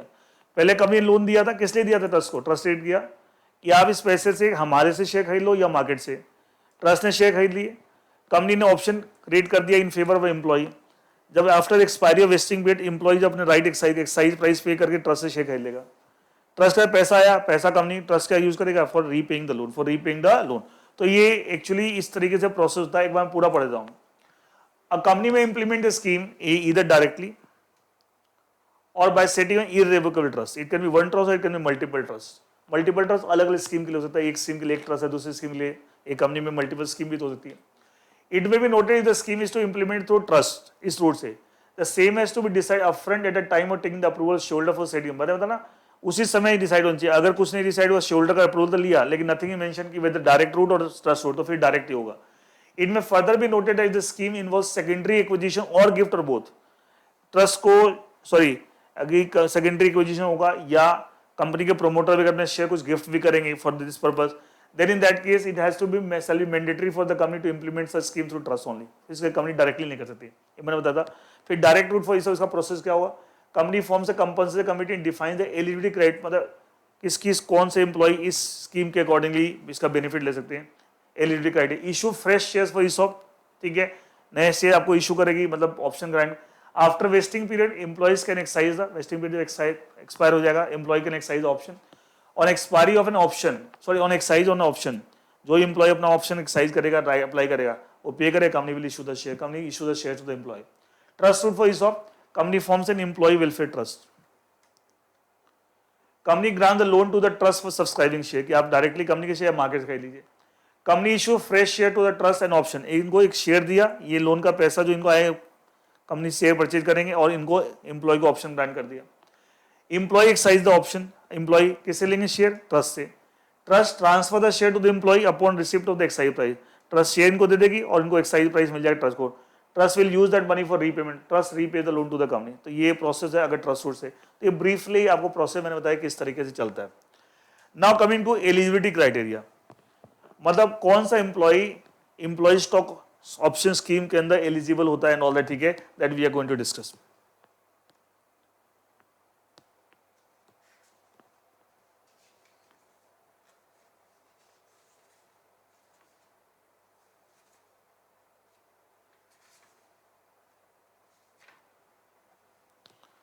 एलिजिबिलिटी क्राइटेरिया देखिए,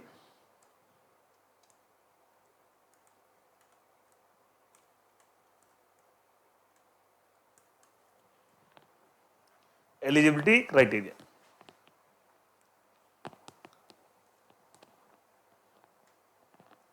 मतलब कौन सा एम्प्लॉय एलिजिबल है टू गेट द, ये बोला an employ shall be eligible to participate in the schemes of the company at determined by, इसका मतलब एम्प्लॉय एलिजिबल है to participate in scheme, but employ का मतलब कौन determine, at determined by compensation committee of directors. लेकिन इसमें एक writer लगा दिया है, मतलब एज पर दिस कमिटी जो भी एम्प्लॉय एलिजिबल ये डिसाइड करेगी, एंड वो जो भी डिसाइड करेगी वो सारे एम्प्लॉय एलिजिबल हो जाएंगे। लेकिन पर्टिकुलर केस के लिए कुछ कंडीशन दे रखी, देखिए क्या, मान लिया कंपनी एक्स लिमिटेड, इस एसपी कंपनी ने मान लिया स्टेट बैंक ऑफ इंडिया से लोन ले रखा, और इस लोन एग्रीमेंट में एसबीआई को राइट है to appoint a nominee director. आप पढ़ते हैं कंसर्न नॉमिनी डायरेक्टर का, जो बैंक्स फाइनेंशियल इंस्टीट्यूशन अपॉइंट कर सकते हैं on the board of company, लेकिन ये कॉन्ट्रेक्चुअल राइट होता है अगर लोन एग्रीमेंट में ऐसा लिखा हो। मान लिया एसबीआई ने एक्स लिमिटेड के बोर्ड पे ए को अपना नॉमिनी डायरेक्टर अपॉइंट कर रखा, ये भी एक डायरेक्टर, एक तरह से इसको भी स्कीम का बेनिफिट मिल सकता है as an employee of the company of X limited, मिल सकता है, इसको भी हम एम्प्लॉय ट्रीट कर सकते हैं, इसको भी स्कीम का बेनिफिट है, प्रोवाइडेड सर्टेन कंडीशन फुलफिल्ड। क्या कंडीशन है, मतलब अदरवाइज और the compensation committee of director के ऊपर चलेगा कि वो किस एम्प्लॉय को एलिजिबल मानते हैं किसको नहीं। इसके लिए कुछ कंडीशन आपको इस रेगुलेशन में दे रखी है। कैसा employee, who is a nominee director on the board of this company representing some bank और financial institution.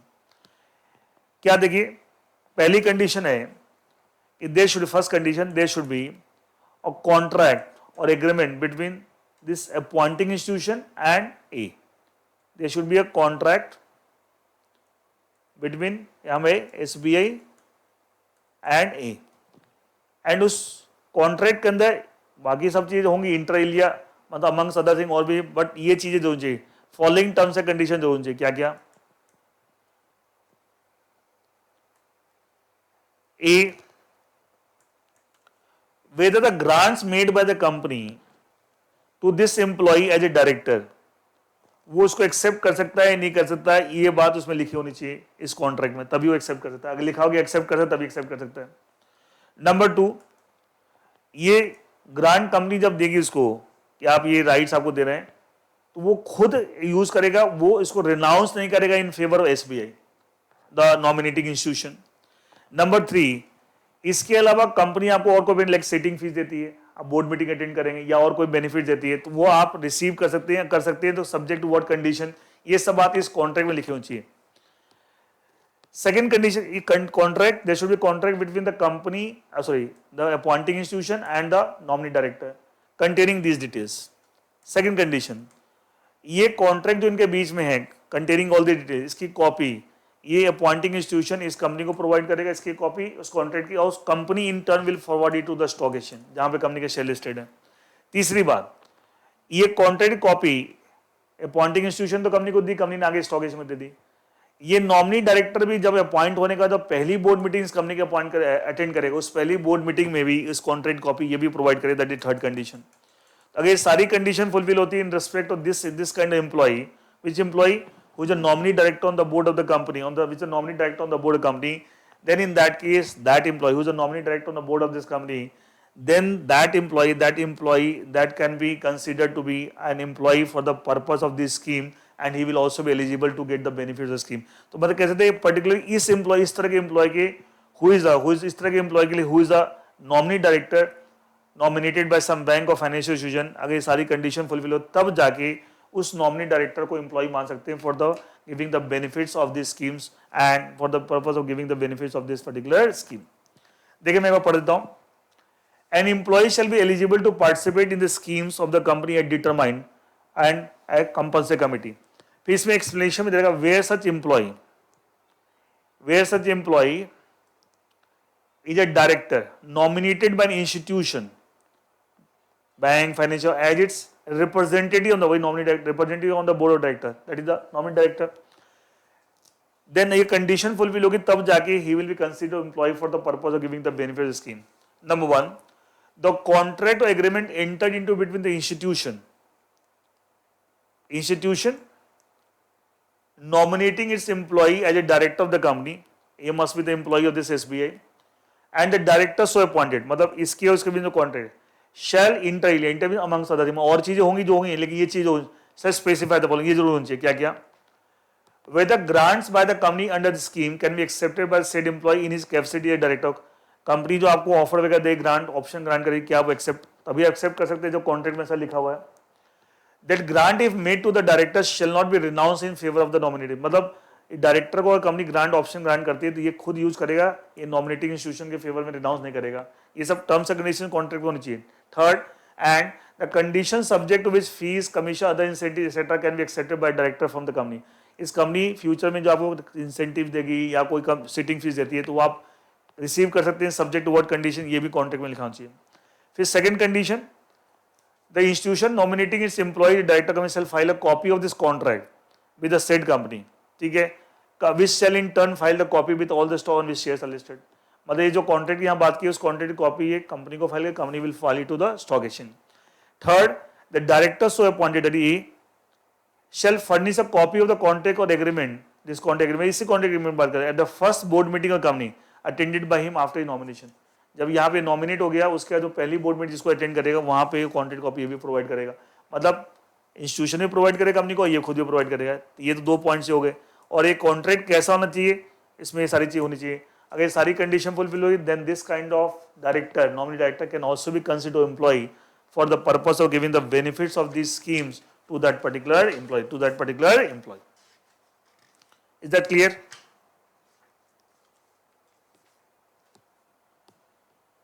Next is that is the compensation committee of directors. अभी मैंने बताया था कंपनी एक कंपनसेशन कमेटी बनाएगी.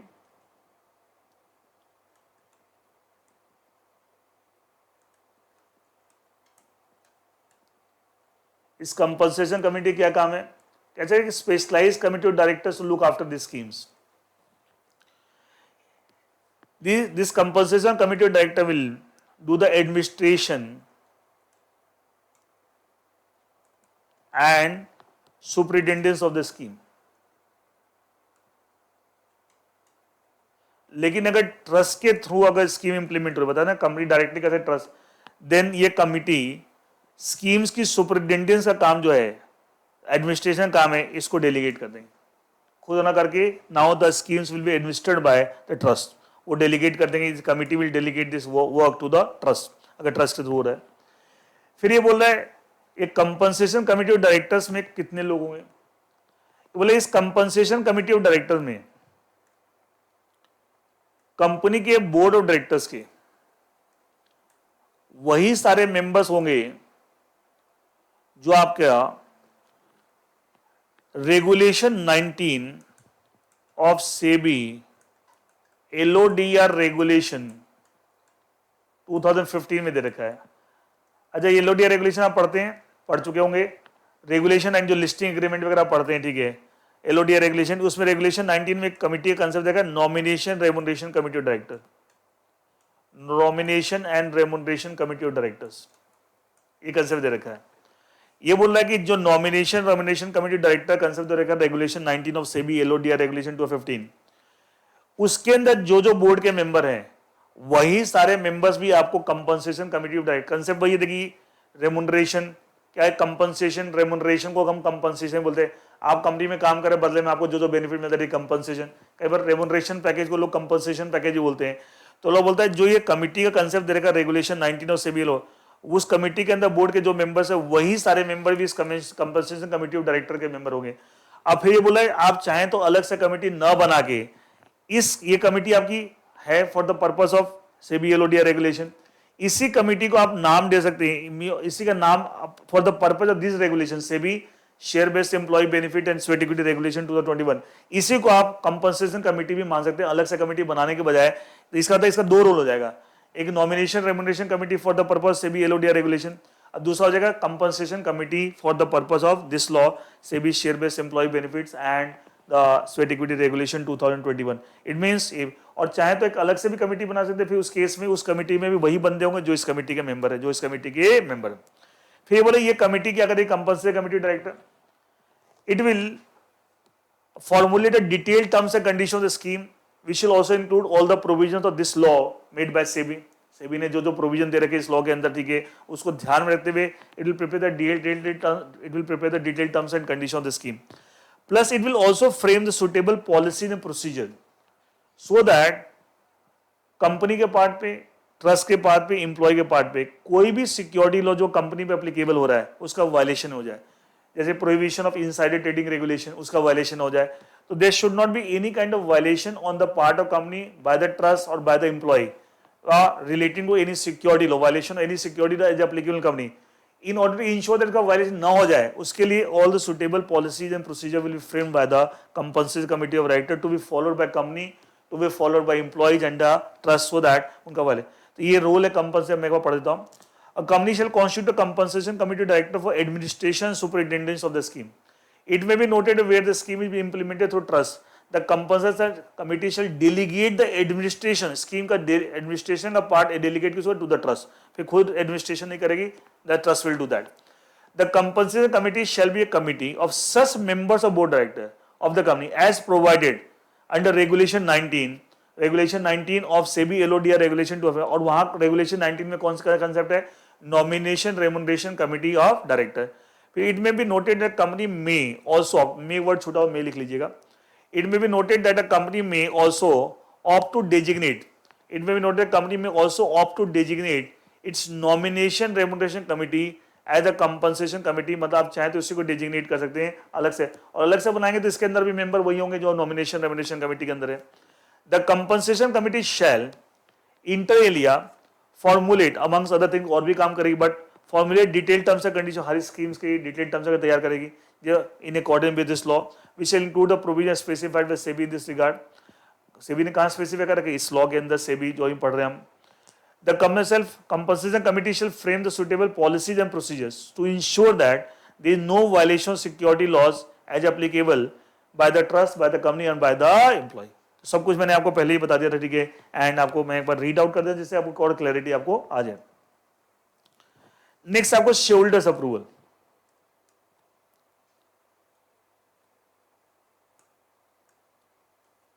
अभी मैंने बताया था कि company under any of the schemes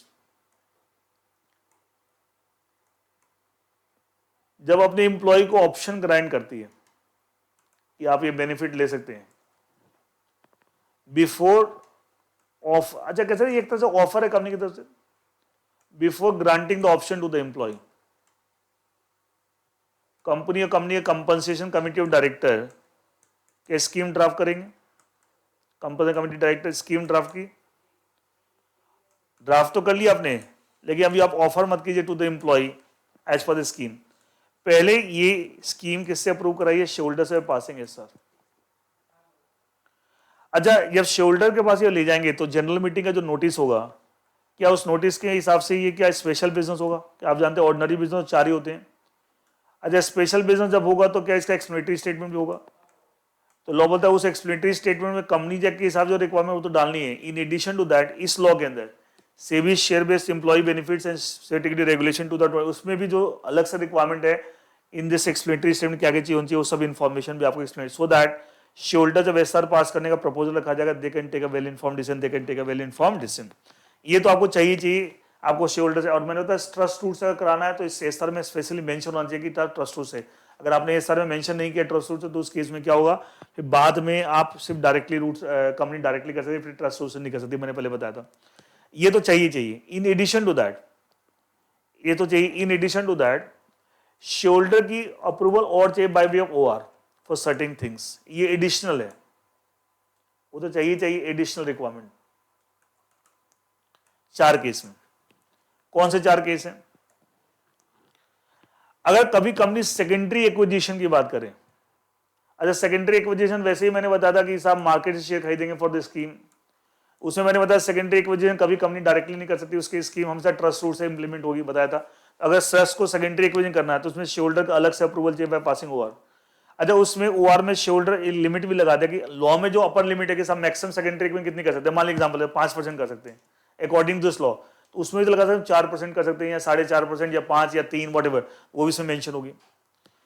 दूसरा है आपका, एक कंपनी कभी सेकेंडरी एक्विजिशन करना चाहती है, उसके लिए कंपनी को कुछ नए शेयर इशू करने इन द मार्केट, नए शेयर इशू करने इन द मार्केट। क्या उससे कंपनी की कैपिटल एक्सपेंड होगी, मतलब पहले कंपनी नए शेयर मार्केट में इशू करेगी, कैपिटल एक्सपेंड होगी, सो दैट ट्रस्ट जिसके थ्रू स्कीम इंप्लीमेंट हो रही है वो सेकेंडरी क्यों नहीं करे, तो उस केस में भी शेयर होल्डर की अप्रूवल चाहिए। तीसरा, कंपनी मान लो एक्स लिमिटेड कंपनी ने स्कीम लाई और कंपनी स्कीम के अंदर बेनिफिट मतलब ऑप्शन ग्रांट करने चाहती है अपनी होल्डिंग कंपनी जैसे एस लिमिटेड या अपनी सब्सिडरी कंपनी के एम्प्लॉइज को। अपने एम्प्लॉय को तो आप कर ही रहे थे, लेकिन आपने अपनी होल्डिंग या सब्सिडरी कंपनी के एम्प्लॉइज को बेनिफिट देना था अंडर स्कीम, उनको ऑप्शन ग्रांट करना थे, तो उस केस में फिर शेयर होल्डर के अलग से अप्रूवल चाहिए by passing over. And the last case है, ये एक पर्टिकुलर ईयर में इन 1 ईयर एक पर्टिकुलर एम्प्लॉय को, एक पर्टिकुलर एम्प्लॉय को greater than equal to 1% of the issued capital, इसका बेनिफिट आप देना चाहते हैं under any of the scheme. In 1 year particular employee को greater than equal to 1% issued capital का बेनिफिट देना चाहते हैं, तो उस केस में भी आपको शेयर होल्डर की अलग से अप्रूवल चाहिए, शेयर होल्डर्स के अलग से अप्रूवल चाहिए हुआ। देखिए मैं वो पढ़ता हूं, share holders approval scheme, 4 case में फिर अलग से चाहिए इन एडिशन टू दैट, बाकी वो पहले वाला जो एसआर की रिक्वायरमेंट तो सब में हाई है। A scheme shall not be offered to the employees of a company, company offer नहीं करेगी unless the shareholders, company scheme बना ले, कंपनी का ड्राफ्ट कर ले, तैयार कर ले, लेकिन सारे डिटेल टर्म्स एंड कंडीशन, लेकिन ऑफर पहले किससे अप्रूव करे, शेयरहोल्डर मतलब board of director with the help of company committee तैयार करा लेंगे, लेकिन शेयरहोल्डर एम्प्लॉय को ऑफर नहीं करेंगे पहले, फिर shareholders approve unless the shareholders of the company approve it by passing a special resolution general meeting, the explanatory statement to the notice, क्योंकि स्पेशल बिजनेस होगा, and the resolution proposed to pass the shareholder for the scheme shall include the information specified by SEBI in this regard। इस law के अंदर जो सेबी ने आपको कुछ चीजें प्रिस्क्राइब करेगी, ये चीजें एक्सप्लेनेटरी स्टेटमेंट में आपको सब होनी चाहिए, in addition to the requirement of companies act. Approval of shareholders by a separate resolution, खाली रेजोल्यूशन वर्ड लिखा, इसका तो ओआर है, ये एडिशनल है। Approval shareholder by a separate resolution that is or in the general meeting shall be obtained in the following case. पहला, secondary acquisition for implement scheme, अगर secondary acquisition करना चाहते हैं एंड उसमें अपर लिमिट होगी, सच approval जो shareholder का हुआ shall mention the percentage secondary subject to limit, मतलब लॉ में जो अपर लिमिट है उसके अंदर अंदर 5% का लिमिट है, 5, 4, 3, 2 जो भी 4.5 वॉटेवर, वो भी लिखा रहेगा in the OR. Secondary acquisition bye the trust in case the share, अगर ट्रस्ट सेकेंडरी एक्विजिशन करना चाह रहा है, ठीक है, एंड उस केस में कंपनी सेकेंडरी एक्विजिशन ट्रस्ट के थ्रू होगा, एंड उस केस में कंपनी उसके लिए नए शेयर मार्केट में so that trust can acquire the share from, इससे कंपनी कैपिटल एक्सपेंड हो रही है उस केस में। Third, grant option SAR stock appreciation right और shares other benefit as the case में भी टू एम्प्लॉयज ऑफ सब्सिडरी और होल्डिंग कंपनी, अपने एम्प्लॉय को नहीं, अपने होल्डिंग उसके अगर बेनिफिट आप देना चाहते हैं तो उस केस उनको ग्रांट ऑप्शन ग्रांट, तो उसके लिए भी शेयरहोल्डर का अलग से अप्रूवल चाहिए। एंड ग्रांट, क्योंकि ये कंपनी ऑप्शन ग्रांट करी है किसके, अब ये इनके एम्प्लॉय को, इनके एम्प्लॉय को, अपने होल्डिंग कंपनी के एम्प्लॉय को या अपने सब्सिडी कंपनी एम्प्लॉय को, ये होल्डिंग सब्सिडी कंपनी कुछ ऑप्शन ग्रांट नहीं कर रही, तो उस केस में इसको फिर अपनी कंपनी के शेयरहोल्डर की सेपरेट अप्रूवल चाहिए। एंड द लास्ट है ग्रांट ऑप्शन एसएआर शेयर्स और other benefit as the case में भी to identified employ, certain particular employ during any 1 year, एक साल में, इक्वल टू और exceeding 1% issued capital of the company, company की इशूड कैपिटल 1% या उससे ज्यादा एक साल में कुछ सर्टेन एम्प्लॉय को ये बेनिफिट आप देना चाह रहे हैं under this scheme at the time 1% कैसे calculate at the time of grant option all that, तो उस केस में भी फिर शेयरहोल्डर के अलग से अप्रूवल चाहिए। तो ये 4 केस है जिसमें अलग से शेयरहोल्डर की अप्रूवल चाहिए in addition to general approval of shareholder by passing SR for approving the scheme, then only that scheme the benefit of the scheme can be offered by the company to the employ, and वो तो चाहिए SR वाला, इसके अलावा OR 4 case में in addition चाहिए अलग से आपको, in addition to the general requirement of SR for approving the scheme by the shareholder, then only company can offer the benefits of the scheme to the employee, benefit of the scheme to the employees. So यहाँ आपको actually तो अभी इस class में ऐसा करते हैं, इस क्लास में मैं यहीं तक आपको, इस क्लास को मैं यहीं ओवर करता हूँ, 1.5 घंटा आप करीब हो गया है, एंड क्योंकि बहुत ज़्यादा आपके लिए भी हुआ। एंड अगली क्लास में इस पूरे चैप्टर में, इस पूरे टॉपिक में आपको मैं टोटल 3 क्लास लगाऊँ तो 1 क्लास हो गई आपकी। अगली क्लास के अंदर हम जो 5 स्कीम बताया ना, जो 5 तरह की स्कीम, उससे रिलेटेड जो भी प्रोविजन और बचे वो मैं कंप्लीट कर दूंगा। और जो थर्ड क्लास वो पूरा स्वेट इक्विटी से रिलेटेड, थर्ड क्लास पूरा किससे रिलेटेड लेंगे, स्वेट इक्विटी से रिलेटेड आपको लेंगे। तो पहली क्लास अभी जो आज हुई उसके अंदर थोड़ा जनरल पूरा कंसेप्ट समझाया, पूरा रेगुलेशन क्या स्टार्ट हुआ, शुरू में कुछ चीजें कॉमन चली relating 5 schemes as sweat equity, and अब जो हम पढ़ रहे हैं ओनली रिलेटिंग 5 स्कीम्स, ठीक है। अगली क्लास में भी जो होगी सिर्फ स्कीम्स, 5 स्कीम्स रिलेटेड बात करेंगे, एंड लास्ट क्लास जो थर्ड क्लास होगी उसमें सिर्फ स्वेट इक्विटी से बात करें, स्वेट इक्विटी से रिलेटेड बात करेंगे। इस तरीके से टोटल 3 क्लासेस के अंदर ये ओवरऑल पूरा आपका topic SEBI share based employ benefits and sweat equity regulation 2021 जो नया रेगुलेशन आया वो कंप्लीट हो जाएगा। सो इस क्लास के लिए इतना ही, थैंक यू।